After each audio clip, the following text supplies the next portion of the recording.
दिल्ली के नक्शे पर तो रोज नई नई बिल्डिंग्स बनती रहती हैं, है ना। लेकिन आज हम बात करने वाले हैं एक ऐसी इमारत की जिसने सच में सबको चौंका दिया है।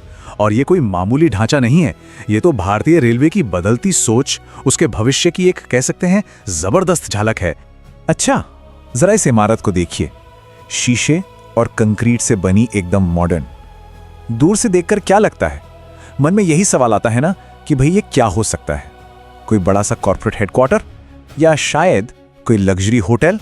यकीन करना थोड़ा मुश्किल हो सकता है, लेकिन सच तो ये है कि ये शानदार इमारत असल में एक पब्लिक रेलवे स्टेशन है। जी हाँ, ये है दिल्ली का sir M Visvesvaraya Moti Bagh railway station. और पता है क्या, ये भारत का पहला 7 मंजिला रेलवे स्टेशन है। चलिए जरा इसकी कहानी में और गहरे उतरते हैं। तो इस अजूबे को ठीक से समझने के लिए पहले ये जानना जरूरी है कि इसकी जगह पर पहले क्या था। इसके लिए हमें थोड़ा सा टाइम में पीछे जाना होगा। देखिए, एक जमाना था जब दिल्ली की रिंग रेलवे की अपनी एक शान हुआ करती थी। इसे बनाया गया था 1982 के एशियन गेम्स के लिए, लेकिन वक्त के साथ ये जैसे गुमनामी में ही खो गई। मोती बाग जैसे स्टेशंस तो दशकों तक वीरान पड़े रहे। सोचिए, बस गिनी चुनी लोकल ट्रेनें रुकती थीं और सुविधाओं के नाम पर जीरो, कुछ भी नहीं था। और फिर कहानी में आया एक बड़ा मोड़।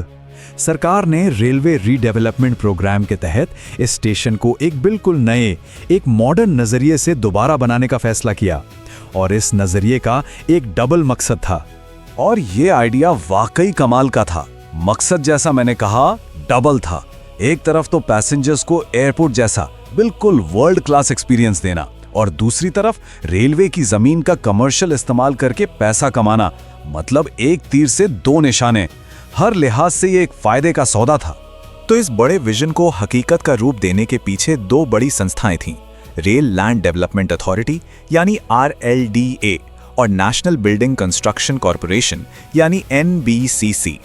तो चलिए अब चलते हैं इस अजूबे के अंदर और देखते हैं कि आखिर क्या चीज है जो इसे इतना ज्यादा खास बनाती है। सबसे पहली और सबसे खास बात इसकी ऊंचाई। ये 7 मंजिला इमारत भारत में अपनी तरह की बिल्कुल पहली है। सोचिए, पारंपरिक रेलवे स्टेशन कैसे होते हैं, जमीन पर फैले हुए, और ये बिल्कुल अलग, एकदम वर्टिकल। यहां ना कम जमीन का इससे बेहतर इस्तेमाल हो ही नहीं सकता था। ग्राउंड और फर्स्ट फ्लोर वो पूरी तरह से पैसेंजर्स के लिए हैं। टिकटिंग, सिक्योरिटी, आना जाना, सब कुछ। फिर उसके ऊपर की मंजिलें, वहां हैं बड़े बड़े कमर्शियल ऑफिस, जिसमें रेलवे के अपने डिपार्टमेंट्स भी हैं और प्राइवेट कंपनियां भी। और हाँ, नीचे एक मॉडर्न बेसमेंट पार्किंग भी है।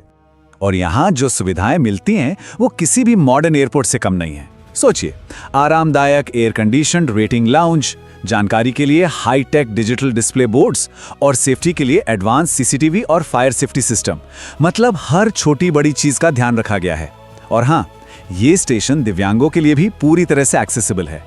इस स्टेशन के मॉडर्न डिजाइन का एक और बहुत ही जरूरी पहलू है पर्यावरण का ध्यान रखना। पता है, ये सिर्फ एक स्मार्ट बिल्डिंग नहीं बल्कि एक ग्रीन बिल्डिंग भी है। अब ग्रीन बिल्डिंग का मतलब क्या हुआ? इसका मतलब ये कि इसे बनाते वक्त पर्यावरण का पूरा ध्यान रखा गया। जैसे इसकी छत पर सोलर पैनल्स लगे हैं, जिससे ये अपनी बिजली का एक बड़ा हिस्सा खुद ही बना लेती है। रेन वाटर हार्वेस्टिंग से पानी बचाया जाता है। वेस्ट को भी यहीं पर मैनेज किया जाता है। और इसका डिजाइन ऐसा है कि दिन के वक्त अंदर ज्यादा से ज्यादा नेचुरल लाइट आए, मतलब बिजली की खपत भी कम।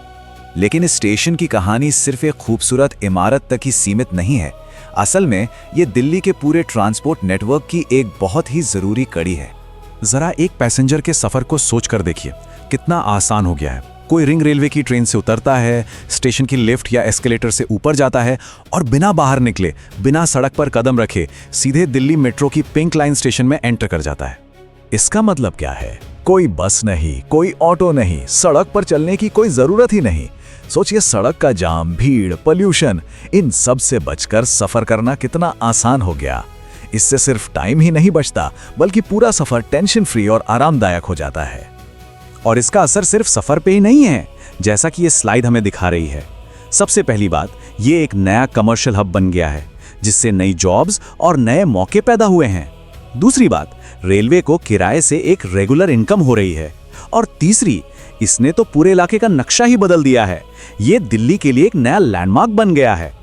तो आखिर में मोती बाग स्टेशन सिर्फ एक स्टेशन बनकर नहीं रह जाता, बल्कि ये पूरे देश के लिए भविष्य के इंफ्रास्ट्रक्चर प्रोजेक्ट्स के लिए एक मॉडल, एक मिसाल बन गया है। इस पूरे प्रोजेक्ट से जो सबसे बड़ा सबक मिलता है वो ये है कि ये पब्लिक इंफ्रास्ट्रक्चर के बारे में सोचने का एक बिल्कुल नया तरीका दिखाता है। ये बताता है कि कैसे कम से कम जगह का स्मार्ट तरीके से इस्तेमाल करके एक मॉडर्न और आत्मनिर्भर स्ट्रक्चर खड़ा किया जा सकता है। और जैसा कि कहा गया है, ये स्टेशन हमें बताता है कि ट्रैवल का भविष्य कैसा होगा, ऊंचा, आधुनिक और बहुत ही ज्यादा सुविधाजनक। तो ये सफल प्रोजेक्ट हमें एक बड़े सवाल के साथ छोड़ जाता है। अगर एक भूली बिसरी, एक नज़रअंदाज की हुई रेलवे लाइन को इस तरह के एक मॉडर्न अजूबे में बदला जा सकता है, तो ज़रा सोचिए भारत के शहरों के भविष्य के लिए और क्या क्या मुमकिन है। संभावनाएं तो वाकई असीम हैं।